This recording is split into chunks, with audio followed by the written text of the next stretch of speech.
as operações do Espírito Santo são multiformes. São multiformes. Então, abra a Bíblia em João, capítulo de número 3.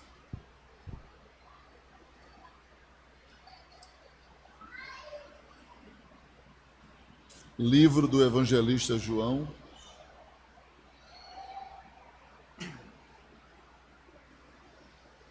Capítulo de número 3, versículo de número 8. E eu gostaria de ler com vocês, acho que já está ali, esse texto. Aqueles que puderem ler, vamos lá, 1, 2, 3, já. O vento sopra onde quer e ouve a sua voz, mas não sabes de onde vem, nem para onde vai. Assim é todo aquele que é nascido do Espírito. Quantos dizem amém? Muito bem. Nós iremos, a partir de então, mergulhar nas Escrituras para aprender um pouco sobre as operações multiformes do Espírito Santo. As muitas maneiras do Espírito Santo operar. As diferentes maneiras. Então, as diferentes maneiras de operações do Espírito Santo revela-nos sua simplicidade, revela sua grandeza, revela-nos também sua competência. Nós iremos estudar suas ações de formas diferentes através dos símbolos que a Bíblia apresenta acerca do Espírito Santo. A Bíblia fala-nos verdades do reino de Deus em 3 linguagens. Não estou falando em idioma, estou falando de linguagem. A Bíblia, ela expressa verdades acerca do reino de Deus dentro de uma linguagem literária, dentro de uma linguagem simbólica e dentro de uma linguagem alegórica ou figurada, como alguns chamam. Então, existem coisas que Deus nos comunicou de maneira literal, a verdade explícita no texto, mas existem verdades que elas estão implícitas, elas são comunicadas através de símbolos. Deus, ele revestiu as coisas espirituais com uma verdade ou um tipo de linguagem, digo, que o homem pudesse compreender. Você já pensou se Deus viesse comunicar conosco dentro de uma linguagem totalmente divina? A gente não iria entender. Se a gente não consegue compreender as línguas estranhas sem o auxílio do dom de interpretação, isso já mostra de que Deus tem linguagens que a gente não compreende sem que Ele mesmo nos ofereça a condição para compreender. Quem me entende, diga amém. Então Deus fala de várias maneiras e a Bíblia afirma isso. Deus, ele fala com o homem de várias formas e nessas formas ele usa diferentes linguagens. Deus fala conosco como a gente fala às vezes com uma criança, com sinais, com símbolo. Porque a mente da criança, ela constrói a ideia, ela alcança a ideia a partir de uma imagem. Da mesma forma somos nós em relação às coisas de Deus. Nós somos como criança diante da capacidade divina. Se Deus falar conosco usando o seu potencial de forma exclusiva, a gente não vai conseguir entender. E o interesse de Deus não é nos impressionar com a sua fala, é nos fazer entender o que quer dizer.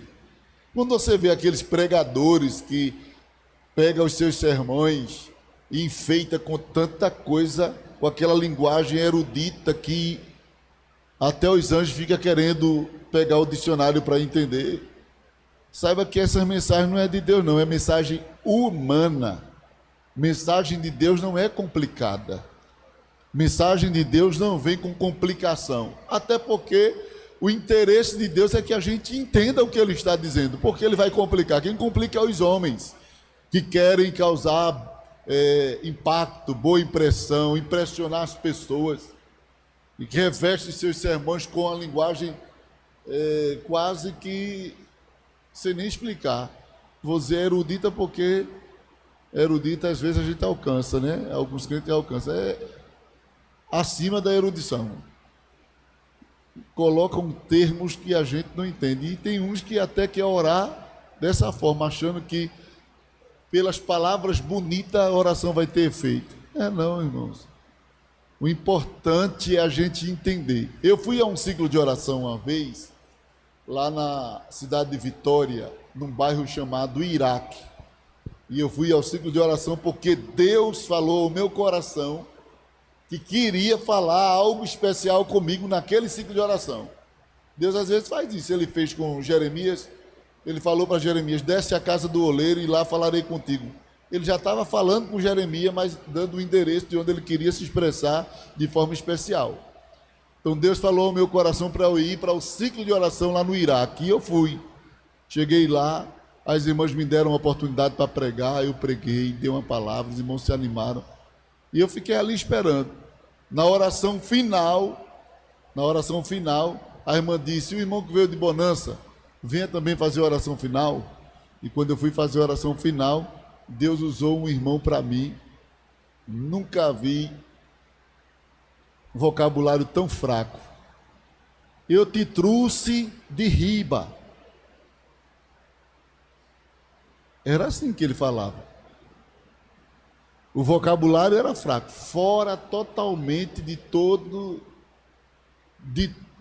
aquilo que a gente entende da gramática, fora de tudo aquilo que a gente entende da língua portuguesa, tudo fora, tudo aquela linguagem que eu não vou dizer nem de sítio, porque a gente não pode caracterizar hoje sítio como uma linguagem atrasada, mas uma linguagem de quem não estudou. Mas eu entendi tudinho o que ele quis dizer.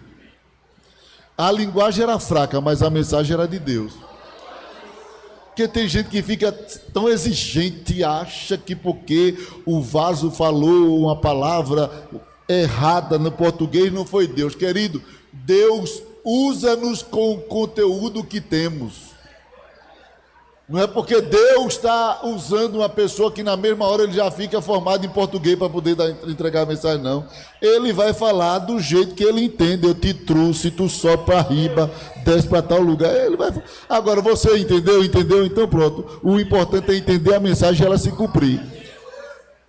Então Deus usa o que a gente pode compreender, mesmo que muitas das vezes não se encaixe dentro daquilo que a gente gosta, quer.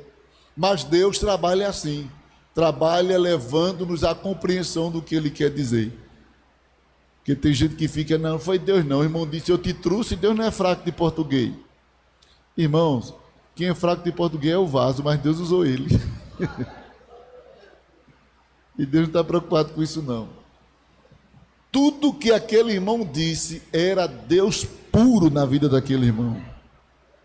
Acredite, ele nem chamava de irmão, chamava Ismão, o nome é assim que ele chamava comigo.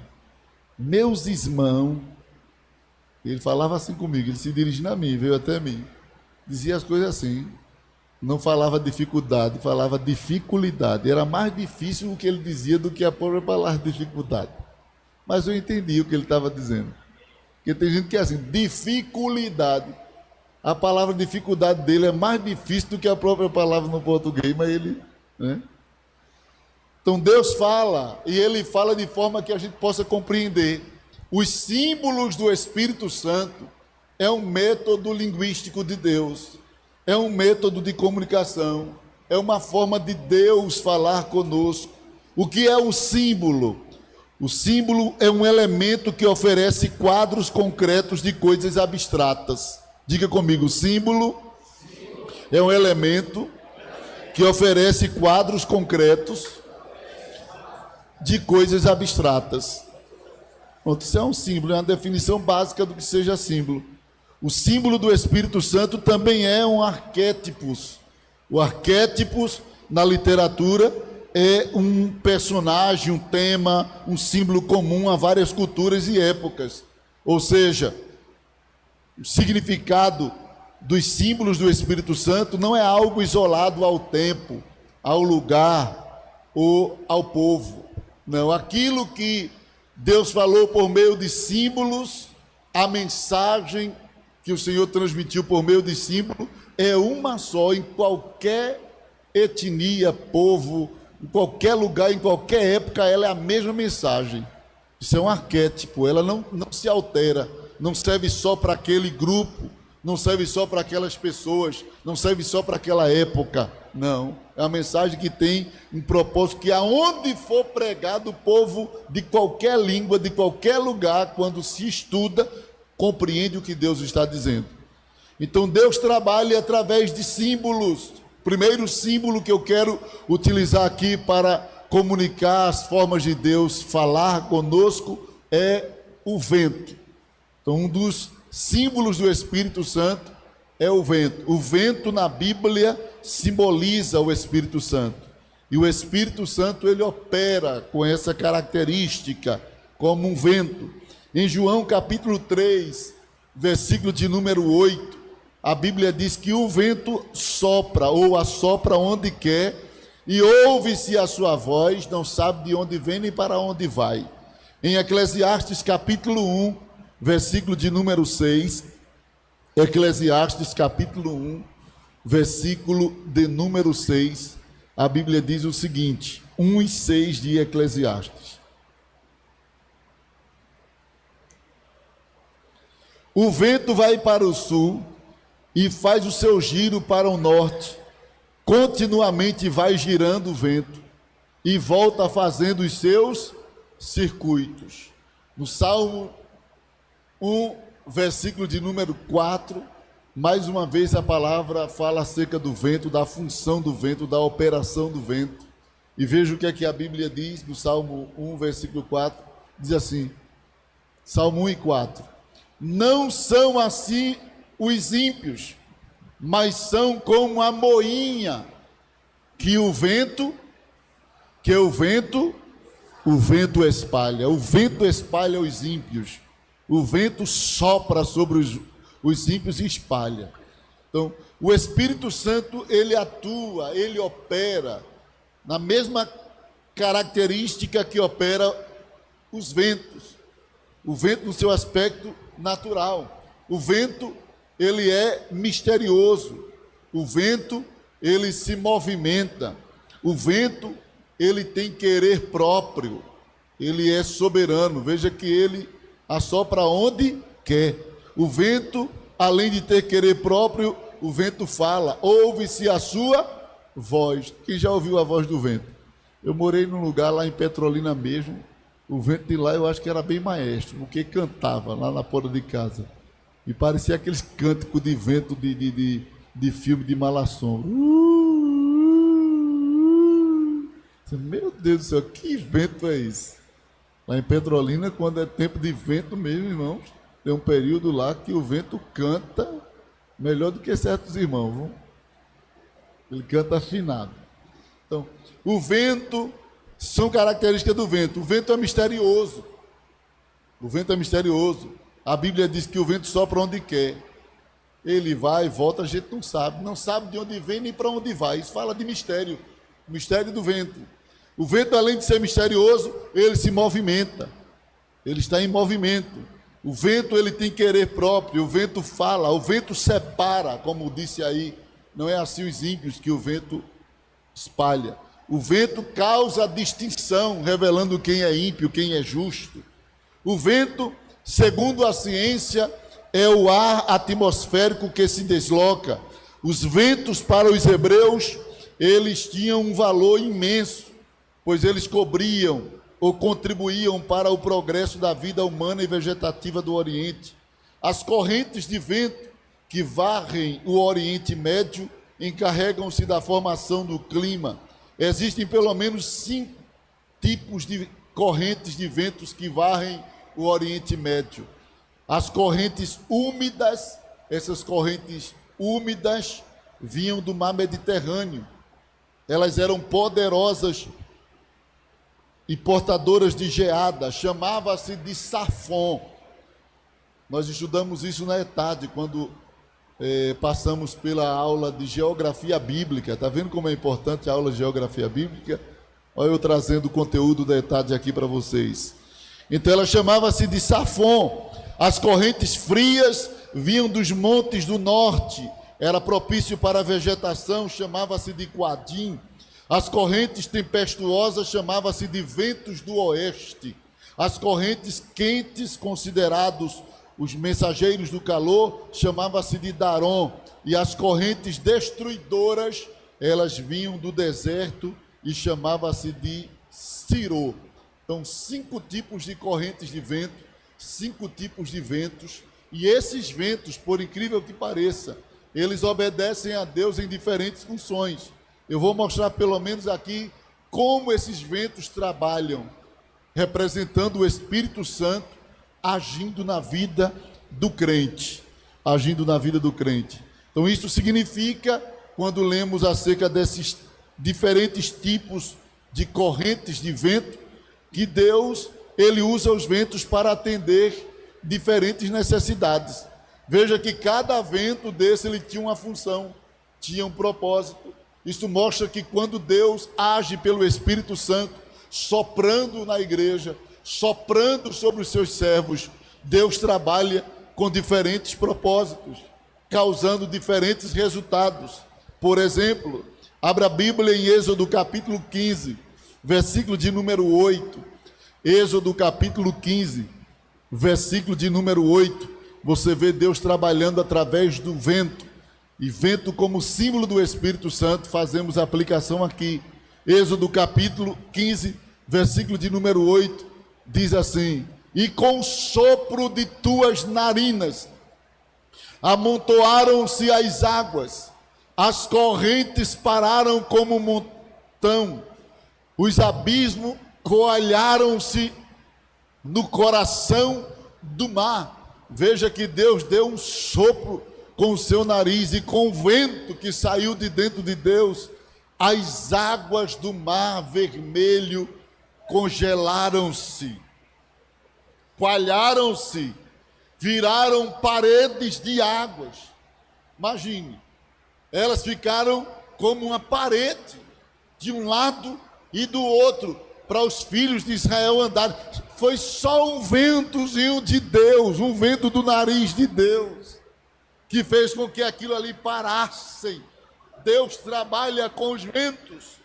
Já em Números capítulo 11, versículo 31, Números capítulo 11, versículo de número 31, Deus trabalha aqui com o vento, operando de forma agora diferente. Enquanto ele provê um caminho, no capítulo 15, versículo 8, agora ele provê alimento. Diz assim, em Números capítulo 11, versículo 31, diz o seguinte: então soprou um vento de quem? E trouxe o quê? Codornizes do mar, e as espalhou pelo arraial, quase caminho de um dia, de um lado e do outro lado, ao redor do arraial, quase 2 côvados sobre a terra. Um côvado era aproximadamente 45 centímetros, dava quase 1 metro de codorna, de carne. É brincadeira um negócio desse? Só um ventinho de Deus, caminho de um dia, como se as pessoas viajar um dia, a distância de um dia, codorna na altura, não era o tamanho da codorna, era a altura que ficou as carnes. 1 metro, quase 1 metro de carne para aquela multidão comer. Senão vão dizer que não era codorna, era um avestruz. Era codorna mesmo. Agora foi amontoando que ficou. Irmãos, é uma coisa tremenda. O que é que Deus está dizendo? Eu trabalho com o vento. Para quê? Para que Deus está trabalhando? Abrindo o mar, provendo alimento. Agora veja Gênesis capítulo 8, versículo de número 1. Deus trabalhando com o vento novamente. O que é que Deus faz com o vento? Que vento era esse que Deus estava enviando? A que tipo de corrente de vento a gente poderia aplicar essa operação? O vento chamado de Safon. aquele que oferece refrigério. Diga comigo: Deus envia o vento para socorrer os aflitos. Se prepare, porque o vento de Deus vai soprar e essa aflição vai sair do seu coração. Capítulo 8, versículo 1 de Gênesis, como é que diz aí? E lembrou-se Deus de Noé e todos os seres viventes e de todo o gado que estava com ele na arca, e Deus fez passar sobre a terra, o quê? Um vento sobre a terra, e o que foi que aconteceu? E aquietaram-se as águas. Olha Deus socorrendo os aflitos. Noé estava ali diante de uma tempestade, da maior tempestade que já houve nesta terra, o dilúvio. Ele, sua família, os animais. Parece até que Deus havia esquecido dele, mas de repente a Bíblia diz que Deus lembrou-se que lá no meio daquelas águas amontoadas tinha um barquinho em comparação ao mar, né? Que era a terra toda cheia de água e um barquinho navegando ali e sendo açoitado pelas grandes ondas. Aí Deus disse: vento, sopra ali, vento. E quando o vento soprou, as águas acalmaram-se. Deus ainda sopra vento para acalmar a tempestade. Esta noite é uma resposta de Deus para você. O vento vai soprar e essa tempestade vai se acalmar na sua vida, porque Deus trabalha com os ventos para socorrer aflitos. Então se prepare para o vento do socorro de Deus. Quando Deus sopra o vento, Ele traz calma, Ele traz segurança e Ele aumenta o nível de esperança. Versículo 1 veio a calma, versículo 2 a segurança, versículo 5 e 6, o nível de esperança da família de Noé aumentou quando perceberam que Deus havia enviado um vento sobre a terra. Mas Deus não trabalha apenas com o vento para socorrer aflitos. Em Jonas capítulo 1, versículo 4, vamos lá. Deus envia vento para corrigir os indisciplinados. Por isso que os ventos de Deus têm diferentes funções. Quando Deus quer socorrer aflito, Ele chama o vento Safon. Quando Ele quer corrigir os indisciplinados, Ele chama o vento do oeste. Vem cá, vento do oeste, que é o vento tempestuoso, é o vento que gera tempestade. Veja, Jonas capítulo 1, versículo 4, diz assim, cadê? Mas o Senhor mandou ao mar um grande vento, e fez-se no mar o quê? Uma forte tempestade, e o navio estava a ponto de quebrar-se. Então o vento de Deus, ele não só tem a função de socorrer aflitos, dependendo de qual seja a necessidade, o vento também ele corrige os indisciplinados. Existem pessoas que Deus vai mandar o vento para socorrer, porque eles estão ali esperando uma providência. Mas tem outros que estão como Jonas, na mesma situação de Jonas, desviando-se ou desviado dos propósitos de Deus, resistindo à voz do Senhor, andando na contramão dos planos de Deus. Essas pessoas que confrontam o mandado do Senhor, a ordem do Senhor, que vai contra aquilo que Deus tem lhe falado, contra aquilo que Deus tem lhe revelado, contra a vontade explícita de Deus para a sua vida, essas pessoas, pode ficar certo, que serão surpreendidas pelo vento do oeste, o vento tempestuoso, o vento que corrige os indisciplinados. Esse vento, ele age quando o homem está se desviando. Se você fizer uma análise rápida do quadro em que Jonas se encontrava, você vai ver que Jonas, ele estava declinando, descendo, porque o homem na contramão da vontade de Deus, ele vive no declínio. Quem anda na contramão da vontade de Deus, ele nunca sobe, ele sempre desce. Aí você vai ver os declives da vida de Jonas. Primeiro declive, ele declinando. nesse aspecto aqui, perdeu a posição. A Bíblia diz que Jonas, ele desce para onde? Desce para o porto, desce para o navio, desce para o porão do navio, desce para o fundo do mar, desce para o ventre de um grande peixe. Quem anda na contramão da vontade de Deus, o resultado é só descer, descer, descer, descer.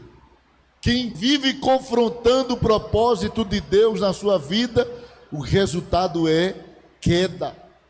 Não existe outro resultado. É queda, é declínio. Então, ele vive declinando. Uma pessoa que está fora da vontade de Deus, e se ele declina, ele perde a posição. Além de viver declinando, ele entra no caminho do isolamento. Ele vive isolado. Veja que depois de descer para dentro do navio, ele desce para o porão e ele fica isolado. Vem a tempestade, está todo mundo lá lutando pela sobrevivência e Jonas está lá isolado no porão. Isso fala do isolamento. Ele perdeu a comunhão. Ele vive adormecido. Além de estar isolado, ele agora está adormecido, perdeu a noção da realidade. Ele vive camuflado. Além de estar adormecido, ele está escondendo a sua identidade. Uma pessoa que vive camuflado, sem se identificar, sem dizer de onde é, como o próprio capitão, ele chegou e disse: de onde és, de que povo és, quem é o Deus? Isso mostra que a identidade de Jonas estava camuflada, estava escondida, perdeu a sua identidade. O crente fora da vontade de Deus, ele sofre todas essas características. Diga comigo: perde a posição, perde a comunhão, perde a noção da realidade, perde a sua identidade. Uma pessoa fora da vontade de Deus, as consequências são estas. Mas só que Deus também trabalha. Deus está vendo. Deus sabe aonde Jonas está. Deus sabe como Jonas está. E Deus vai lá, no meio do mar, fala com o vento, diz: sopra aí. Tem um profeta escondido aí. Tem gente que pensa que se esconde de Deus. Ninguém se esconde de Deus. Para onde você for, Deus vai estar lhe vendo. Eu vi um pastor dizer que tinha uma irmã que tinha um vício de fumar, e um dia ela chegou para o pastor e disse assim: pastor, eu não consigo parar de fumar, como é que eu faço? O senhor deixa eu ser crente fumando? Ele disse: eu deixo, com uma condição: se a senhora conseguir fumar num lugar que Jesus não lhe veja. E a história do pastor é que a irmã entrou dentro do guarda-roupa para tentar ligar o cigarro, acender o cigarro, e quando ela estava lá dentro, uma voz disse: eu estou te vendo. Ela procurou ir para um lugar mais escuro da casa e a voz: eu estou te vendo. Ela procurou se esconder em um outro local e a voz: eu estou te vendo. Então não tem lugar que você vá que Jesus não esteja lhe vendo. Não tem lugar que você chegue que Jesus não esteja lá. Jesus é o único que fica indo e vai ficando. Todos os lugares que você for, ele já está lá. E se você voltar, ele vai estar aqui de novo. Ele é onipresente, ele está em todos os lugares. Ele está nos monitorando, ele está nos vendo. Existem pessoas que fazem as coisas e acham que vão esconder de Deus. Querido, existe uma equipe de mídia celestial para cada crente, para cada ser humano. Todos os seres humanos da terra estão debaixo da mídia celestial. Há anjos te filmando, há anjos que estão ali registrando no memorial de Deus as ações, as atitudes. O Espírito Santo está registrando as intenções, os pensamentos, tudo está registrado. E um dia, tudo que a gente fez, tudo que a gente vai fazer ainda, um dia vai ser colocado em prestação de contas e vai passar o vídeo. E não tem como fugir. Hoje o homem esconde-se da mulher, esconde-se do marido, esconde-se dos pais, esconde-se do pastor, esconde-se das autoridades, mas ninguém se esconde da equipe de mídia celestial. Está tudo filmado. Jesus está vendo onde Aonde você chegar, onde você for, os olhos de Deus estão em todos os lugares. Provérbios 15:3, contemplando os maus e os bons. Jonas pensou que conseguiria esconder-se de Deus. Profeta desviado do propósito. Tem tanta gente assim, irmãos, querendo viver fora do propósito. Não existe vida fora do propósito de Deus. Não existe realização fora dos planos de Deus. O que nos realiza é os planos de Deus. Tem gente que demora tanto para entender isso. Demora tanto para compreender isso. Você pode viver as coisas aqui da terra, desfrutar das coisas da terra, desde que não interfira no propósito espiritual de Deus para a sua vida. Porque se for interferir, você não vai se realizar. Vai viver sempre naquele vazio, naquela angústia, naquele sentimento e sensação ruim, porque o que realiza a gente é o plano de Deus. Eu estava trabalhando na igreja e abri mão, de trabalhar na igreja por uma proposta de emprego. Entreguei congregação, entreguei secretaria, entreguei tudo. E isso eu fiz com a cabeça dura mesmo. O pastor disse: é isso mesmo que o senhor quer? Eu disse: é isso que eu quero. E fui embora de cabeça dura para trabalhar. Irmãos, não deu outra. O irmão que me chamou me ofereceu um salário, tanta coisa boa, um horário bom. O senhor vai largar às 4 horas da tarde, às 16 horas. Vai dar para eu conciliar com a igreja e tal. Só que quando eu fui trabalhar, mudou-se tudo. Chegou lá: não, o senhor ganha isso, não é para largar tal, tem que largar de 7 horas da noite, 19 horas. E eu só fiquei vivendo assim, trabalhando, dormindo, indo trabalhar, voltando para dormir. Disse: não é isso não.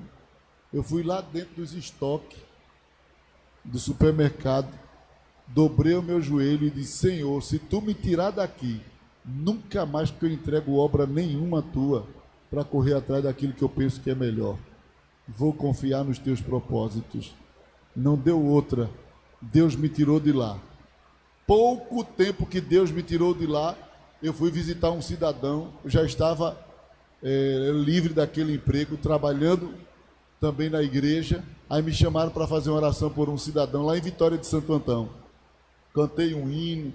Ele se alegrou, começou a chorar, se emocionou, pegou um maço de dinheiro, naquela época, 50 mil reais, botou assim, em cima de um birô e disse: irmão, abra um mercado para mim e para o senhor.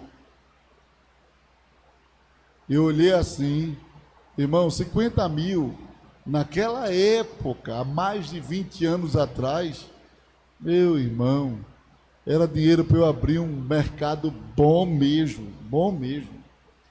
Quando eu olhei assim, eu me lembrei do que eu disse lá dentro do estoque: Senhor, se tu me tirar daqui, nunca mais eu corro atrás daquilo que eu acho que é melhor para mim. Eu disse assim: pode guardar que eu ganho mais do que isso aí. Ele disse: só ganha onde? Eu disse: tem um mistério aqui. O nome dele eu não vou dizer por questão de ética. Tem um mistério aqui. Eu estou sabendo que o senhor nem está trabalhando, está ajudando na igreja. Eu disse: é por isso que eu ganho mais. Tem um negócio entre eu e Deus que vale mais do que isso aí. Pode guardar seu dinheiro. Eu tenho um negócio com Deus. E fiquei ali. Fiquei com Deus, tomando o cálice da provação. O cálice da provação de Deus dói. Sem dinheiro, sem recurso, só vivendo no limite. Eu vivi no limite, mais de 10 anos. Comia de manhã, sem saber o que a gente iria comer no meio-dia, sem saber o que iria comer à noite. Simone está aqui, sabe o que eu estou dizendo. Foi um processo que Deus colocou. Chegava sob gota. A comida, o alimento e a provisão. Era assim. Quando eu pensava que meu sapato ia se estourar, o irmão me dava outro, quando estava se estourando.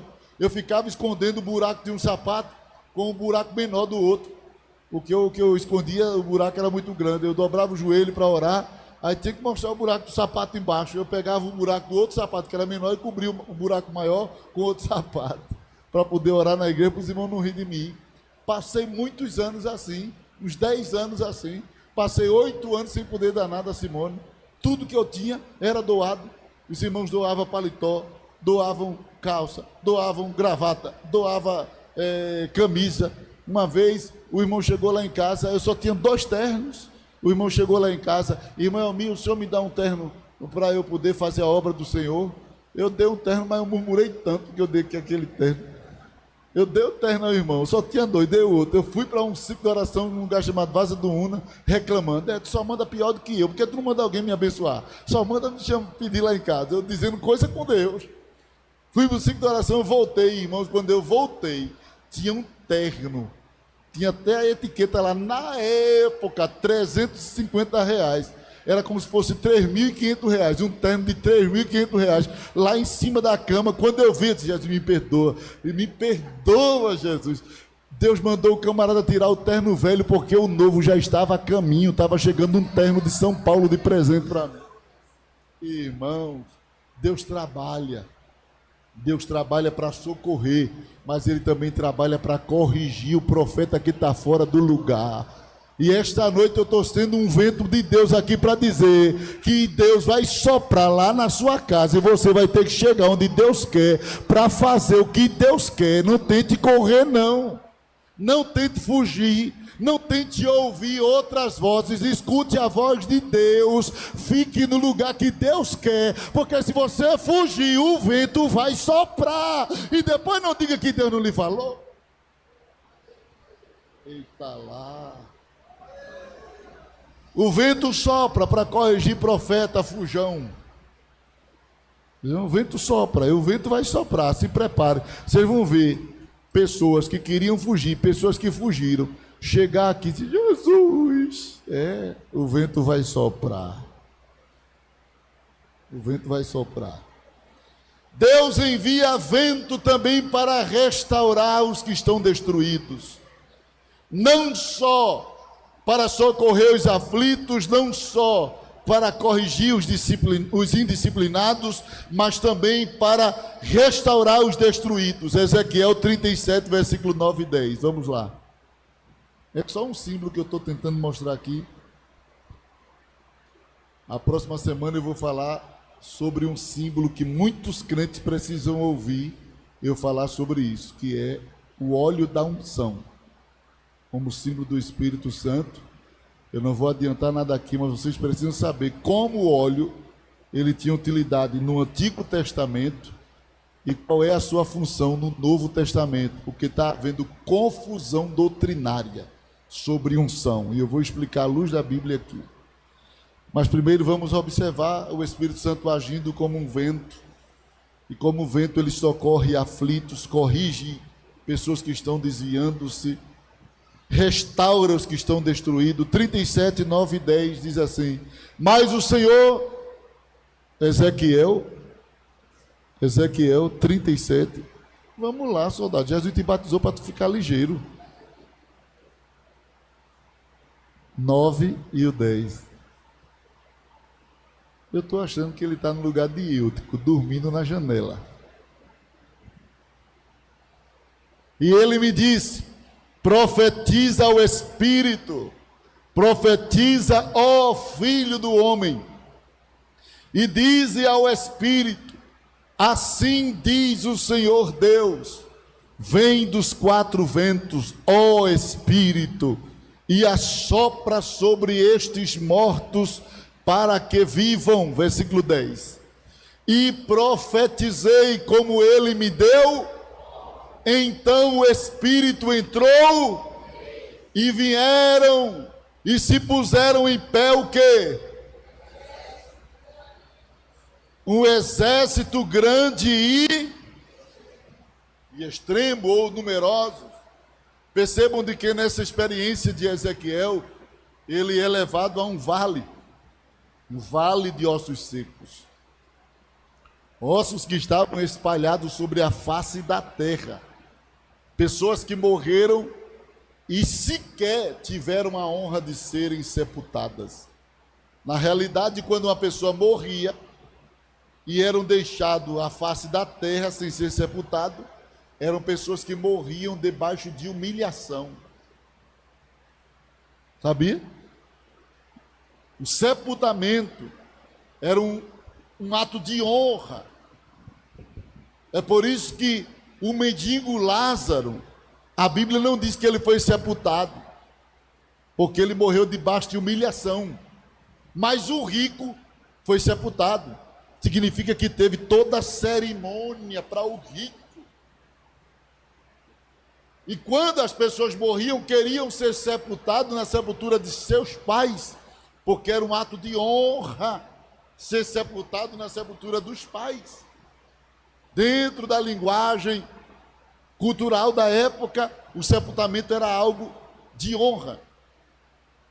Quando Deus leva Ezequiel a um vale, mostra milhares de pessoas que morreram sob desonra, pessoas que morreram debaixo de humilhação. Golias disse a Davi: ainda hoje eu vou dar a tua carne às aves do céu. Que era que ele estava dizendo: tu não vai ter sepultamento, tu vai morrer e ficar aí. Traduzindo, e o urubu vai te comer aí. Tu vai morrer sob humilhação. Foi essa mensagem, querendo subestimar, intimidar Davi. Mas Davi disse: tu não conheces com quem eu estou aqui, tu não sabe das minhas experiências com Deus. Mas voltando ao texto de Ezequiel, ele encontra ali vários ossos misturados, sem saber quem é quem. Interessante que o Senhor leva ele a um lugar difícil, dá uma visão difícil, faz uma pergunta difícil e entrega uma missão difícil. Oh, como Deus gosta de colocar crente em dificuldade. Ele chega em um lugar difícil, um vale de ossos secos. Vê uma visão horrível. Imagina ver só cadáveres. Que visão terrível é essa? Agora Deus faz uma pergunta: Ezequiel, podem reviver esses ossos? Pergunta difícil. E ele diz: Senhor, tu sabes, Senhor, tu sabes. E o Senhor diz: então fala aos ossos, prega para esses ossos, profetiza para os ossos.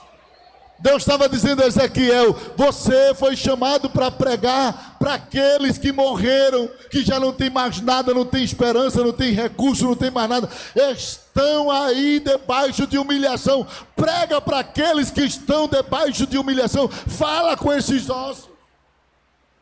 Interessante que nem nome Deus não deu. Deus não disse: prega para esse soldado, prega para esse exército. Não, prega para os ossos, prega para ossos.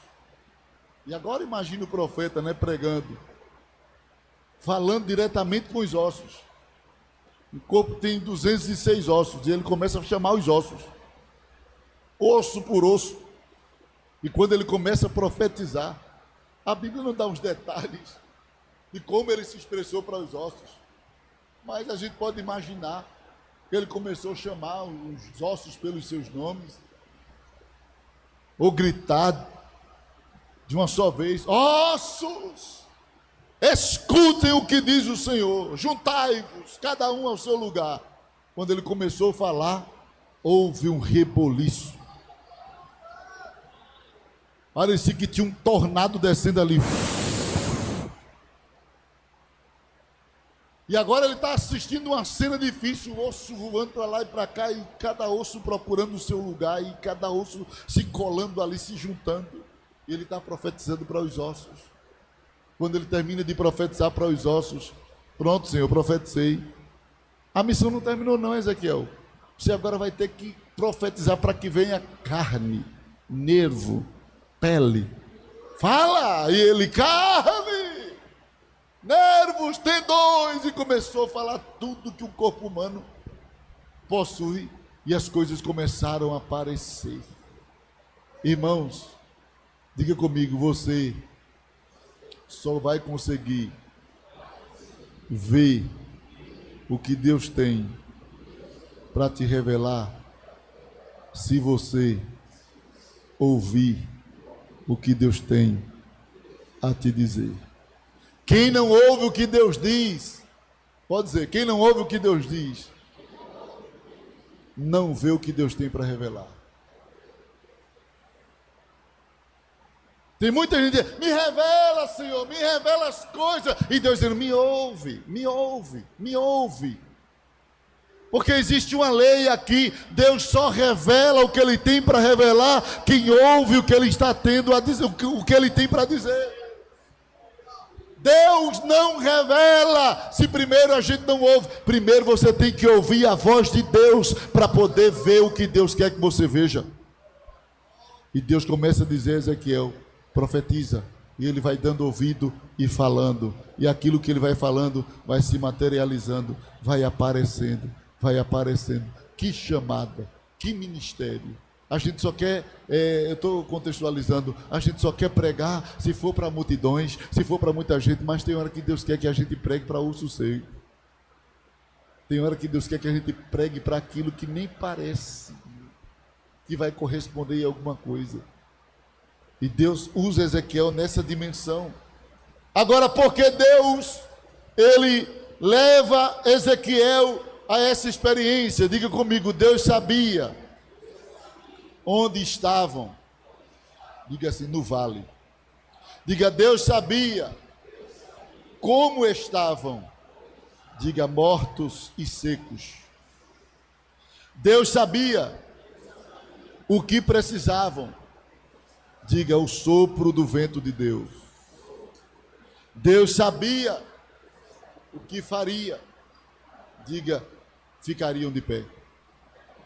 Então Deus, quando envia Ezequiel, envia com essa finalidade, para mostrar a Ezequiel, eu sei onde eles estão, eu sei como eles estão, eu sei o que eles precisam, e eu sei qual vai ser o resultado dessa missão. Vão ficar em pé.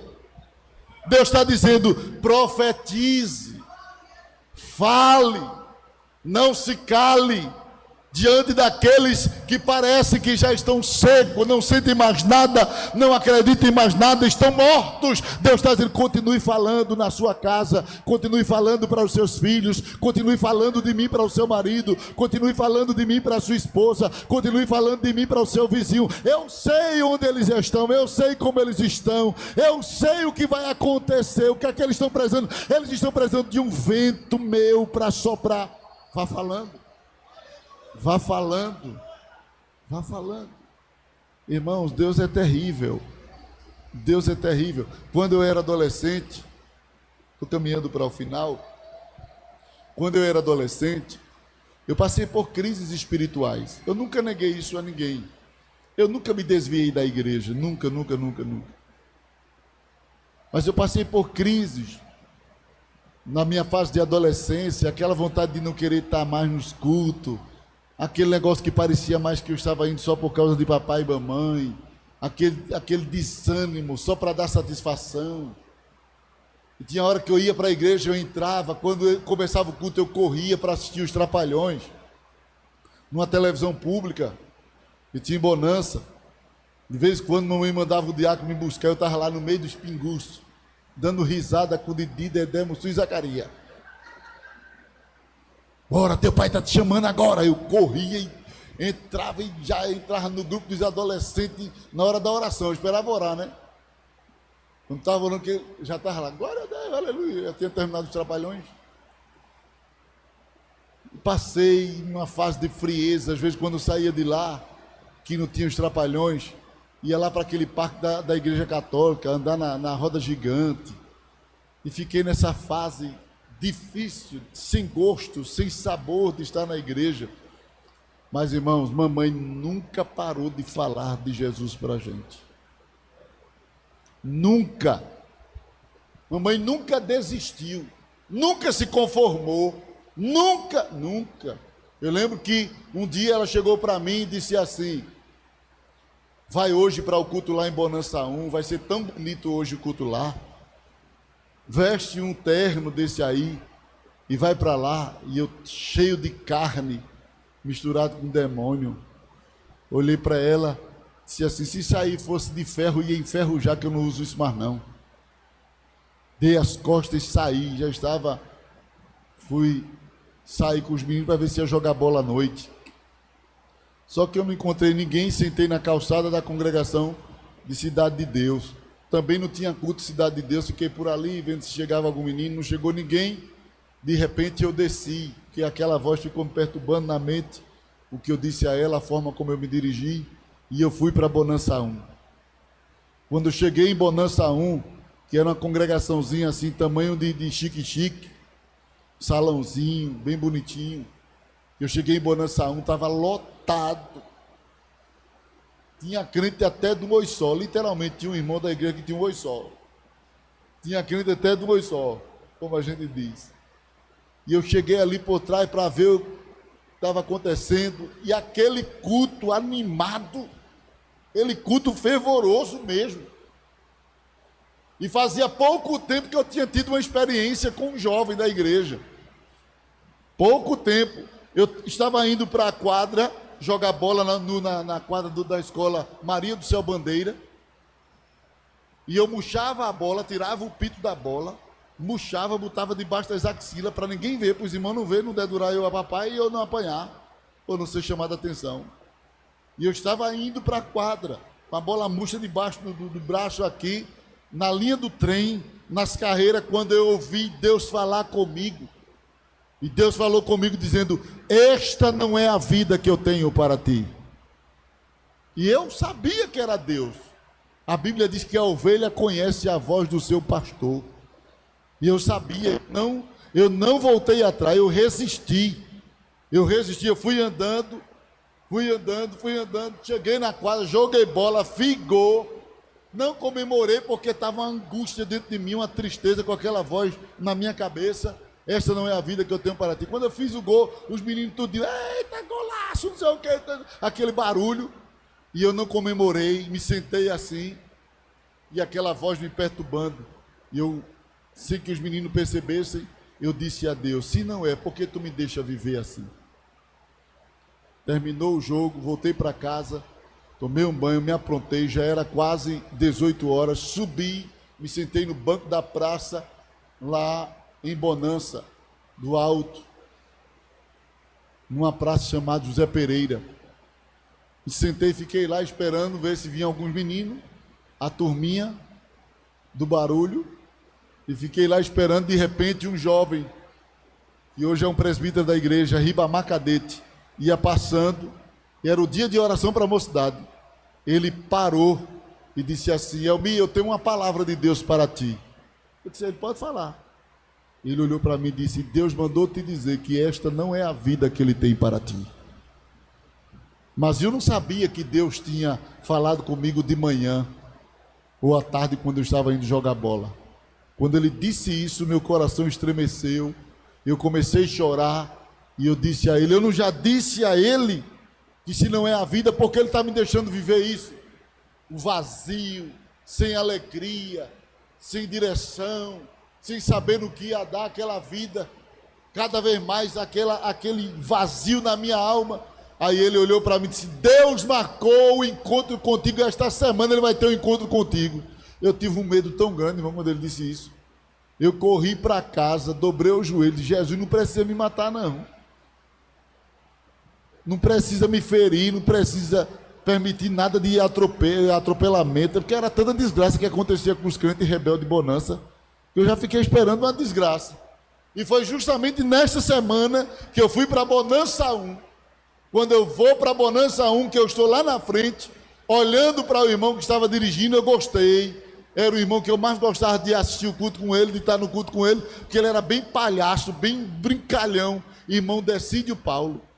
Irmão Decídio era tão engraçado. Ele dizia cada coisa pesada que se fosse dito hoje ele ia ser preso. Ele olhava para a mocidade e dizia, está vendo essa moça aí? Era tudo rapariga. Mas Jesus salvou tudinho. E esse rapaz aqui era tudo maconheiro, tudo bandido aí, tudo bandido. Mas Jesus salvou também. E a igreja gostava, se animava com o jeito de irmão Decídio. Ele era assim bruto, mas era um homem amoroso.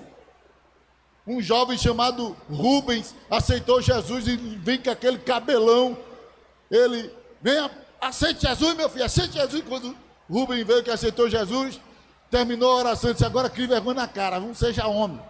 Corta esse cabelo, botou a mão no bolso, tirou o dedo, vai no barbeiro, corta. Amanhã chega com o cabelo cortado, viu? E não diga que não entenderam não, que eu estou pagando agora. Isso aí é cabelo de cabra, e disse lá o nome. Ele era assim. E o povo gostava do irmão Decídio. Quem está me assistindo agora de Bonança sabe que o que eu estou dizendo é do jeito que eu estou dizendo. Quando eu olhei assim, quem estava dirigindo o culto, irmão Decídio. Eu disse, eita rapaz, irmão Decídio está hoje aqui, vai ser bom demais. Fiquei lá por trás. Mas irmão, nesse dia, irmão Decídio não estava engraçado, ele estava era cheio da graça. Porque quando eu olhei assim, Deus tomou o irmão Decídio e disse assim, moço, se tu não tivesse vindo hoje, amanhã tu irias descer a sepultura, moço. Aí quando eu olhei assim, mamãe estava olhando do meio das irmãs para mim, lá do conjunto, e dizendo, é para tu. E eu, olhe para frente. Fiquei logo com raiva, porque todo mundo ficou olhando, né? É para tu. Ela fazia assim, é para tu. E eu dizia, olhe para frente, olhe para frente. Aí fiquei por trás do irmão gordão, assim, que estava na minha frente, assim. Na época era diácono. Irmão Antônio Barroso, ele era bem fortão, eu fiquei por trás dele assim, me escondendo. Irmão Decídio chorando, Deus usando ele. E disse, hoje é noite de encontro de Deus aqui neste lugar. Aí não aguentou falar mais, deu a oportunidade do irmão José Paixão. Paixão já entrou na quinta, cheio da graça, já entrou cantando, Deus tem um plano em cada criatura, e aos astros ele dá o céu, a cada rio ele dá um leito, e o caminho para mim traçou. A minha vida eu entrego a Deus, pois o seu filho entregou por mim.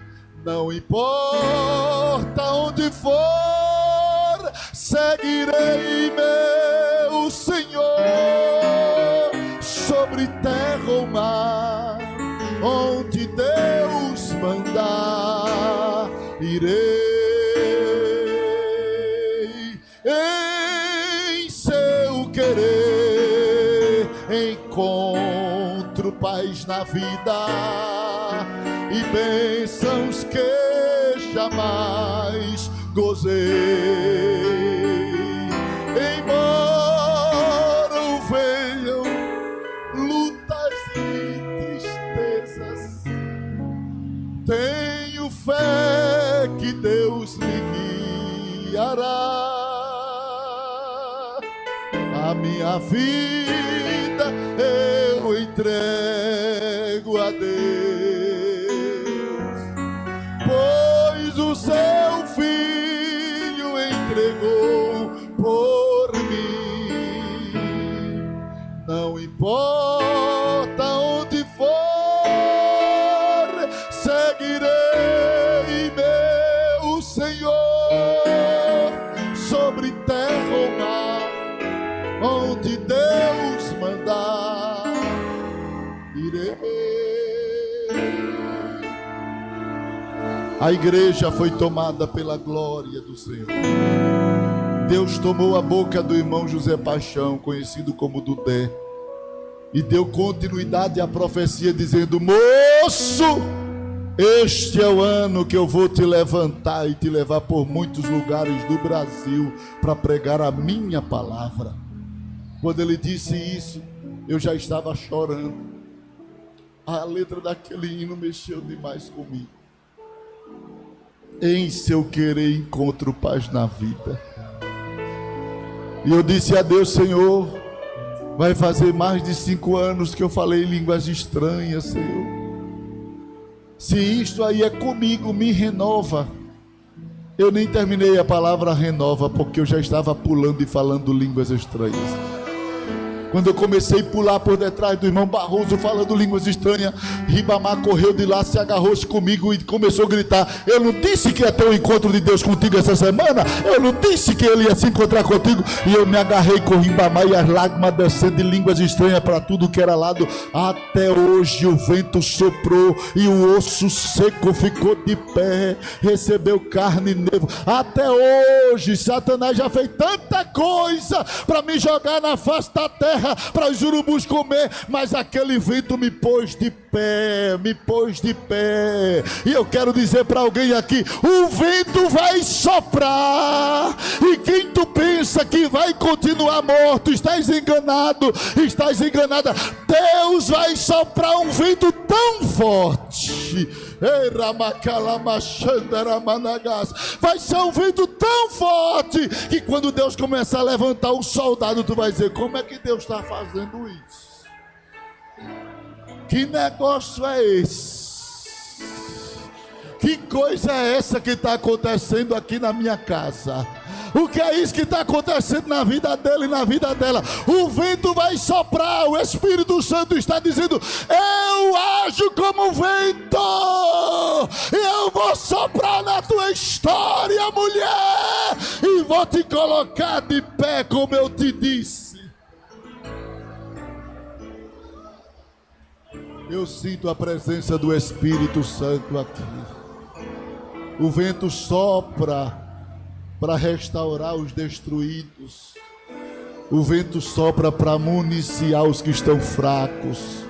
Em Atos capítulo 2, versículo 1, a Bíblia diz que estavam todos reunidos no mesmo lugar, quando de repente veio o som como de um vento veemente e impetuoso, e encheu toda a casa, e todos foram cheios do Espírito Santo, e foram vistas sobre ele línguas repartidas como que de fogo.